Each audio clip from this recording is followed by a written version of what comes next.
Lynsay, you're a student on the programme at the moment. You're waiting on your final result.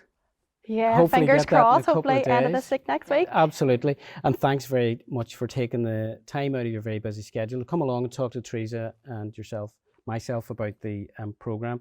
So I wonder, to start off, Lynsay, could you tell us a little bit about yourself in terms of your qualifications and your career to date? No bother. So I actually studied sport at university originally, so sport theory and practice at Jordanstown. So a bit of a difference there, but I live on a farm myself, so I live on a 5th generation dairy farm.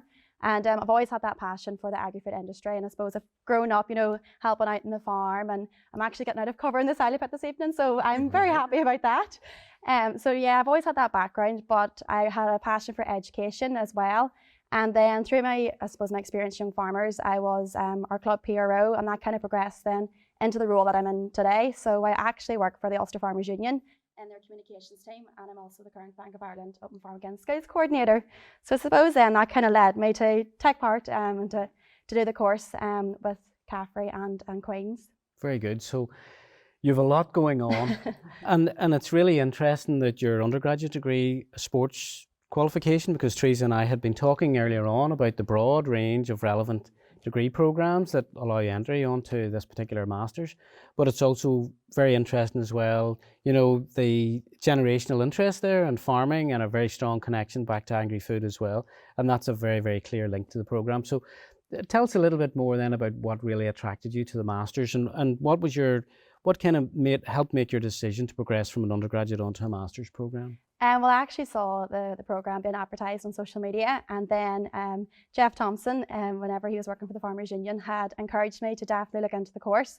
So I attended the open day, pre-COVID of course, here in Loughry Campus, and I think that really just drew me to it. I got to hear from the lecturers and hear about the different modules that's within it, and as well doing the practical experience and doing your group work as well, and then obviously your dissertation. Very good. And how have you found the experience then of studying in the master's program? What's it been like then? I've really enjoyed it. This was my first year. We were in the classroom as such on a Thursday evening. So with it being part-time, it really fitted in with my work schedule. So 7 to 9 was a nice, 2 nice hours. And as well, you're mixing with, people from all walks of life and I suppose in the end, similar interests to yourself about the agri-food industry. And so it was hearing, their experience and, bringing back to their job roles, and then I could tell my experiences and really getting to know other organisations throughout the course. Very good. Teresa and I were talking earlier on about some of the, the focus and the themes of the programme. It's very much focused around leadership, change management, communication, very relevant to your role with Definitely. the UFU. So what's your reflections then on, the content of the programme and how it's maybe benefited you in terms of your career? So I suppose the first year, that real mix of your group work and then your practical as well really helped myself. So I think it was the first module we done was about social media, and I suppose with my role in the Farmers Union, I really, really enjoyed it. So again, it was looking into algorithms and about your social media channels and what would be best for your organisation. Then I was able to bring that back to the Ulster Farmers Union as well. And then I suppose throughout the course, we were able to compare organisations and contrast and spot the differences. So for myself, I really enjoyed looking into that as well. And then finally as well, the dissertation. So I did mine, in relation to education, and with my role as the Scouts coordinator, that really linked back. So I was able to delve further into that, and then also utilise the Farmers Union Dig In resource and do a bit of research as well throughout.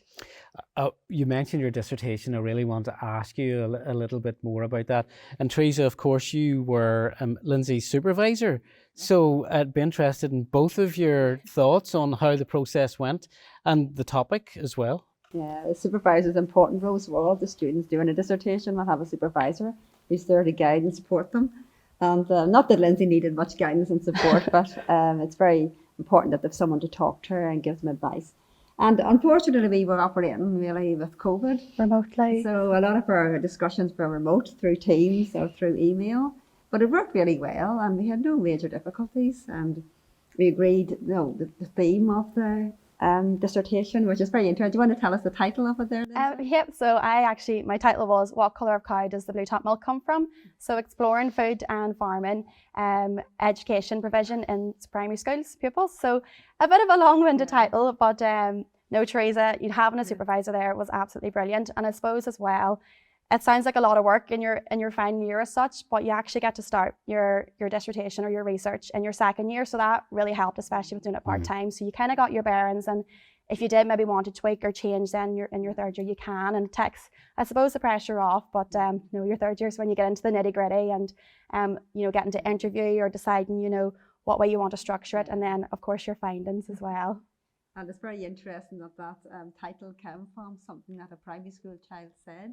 It was, yeah. So through Open Farm Weekend, we actually, on the Friday of the Schools Day, pupils come out onto farm, and one of our farmers was asked, "Mr. Farmer, what colour of cow does the blue top milk come from?" So I suppose that really sparked the idea with myself. All of our agriculture industry, our farmers have a fantastic story to tell, but how is that information getting out there? And from that one pupil, I suppose, asking that, where does our education come from? And I suppose I want to look into the primary school side of things and, our grassroots and how the information is being relayed about our food farming and our environment. Excellent. It sounds as if the process for completion of your research project, the dissertation, was a really enjoyable process, and supported by Teresa through what was fairly challenging times. Is that right? Yeah. It was challenging enough, I suppose, in the early stages in particular, and because of COVID, you had chosen to do a questionnaire. Yeah, I chose to do quantitative rather than qualitative, just to give me a bit more structure. And I suppose as well, because we were working remotely, Teresa kept me right. She was like, use your Thursday evening still that 7 to 9 time block to focus and get the work done, which was a good bit of advice. Very good. And of course, we talked earlier on, we'd mentioned the VLE, the virtual learning environment, which is available to all of the learners on the programme of Canvas, as we would know it. How did you find, Lynsay, the virtual learning resources and all of those digital resources that were available to you? How did you find those? I actually didn't mind the virtual side of things, because I think whenever you're at home and we knew that you had to still use your time wisely, that you had all the information on Canvas, and you had Microsoft Teams as well. So if there's any issues, you could still talk to your lecturers, your supervisor, which was great. And I think as well with Canvas, you're always able to look back on previous projects just to help you with your structure and a bit of guidance as well, especially when it came to your dissertation. So it was very useful. Excellent, excellent. So Lynsay, looking maybe a little bit forward now, once you get your classification, get the masters under your belt, so what's next for you?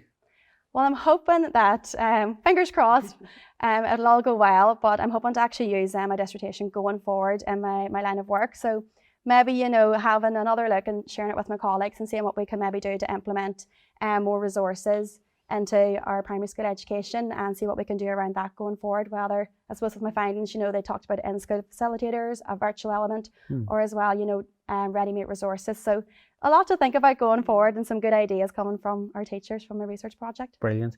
And Lynsay, finally, before we let you go, what advice would you have for anyone who's watching us today in terms of they may be interested in postgraduate education, they may be interested in a career or already working in the agri-food and land-based sectors? What advice would you have for them? I would say do it. Every day is a school day, and I think whenever you're bringing so many people together in your class, you're getting that experience, from their organisation and what, they're doing, getting different ideas. And I think as well, you have to be mindful that there's so many job opportunities out there. You don't have to be a farmer. Like, it's not about that. You have your food technology, you have your horticulture. And like myself, I done a sports degree initially, and now I've done my master's. So as long as you have a passion, I think I would encourage anyone to do it, and it's really enjoyable. And to be honest, it didn't really feel like work. I don't know if I should say that or not, but no, I really, really enjoyed it, and I've took a lot from it that I can bring back to, from my own personal experience, but also to my job. Well, Lynsay, we'll not keep you any longer, but thanks very much for coming along today, for telling us of your experience to date, but also of where this could potentially take you in the future. So thanks very much. Thank you for having me.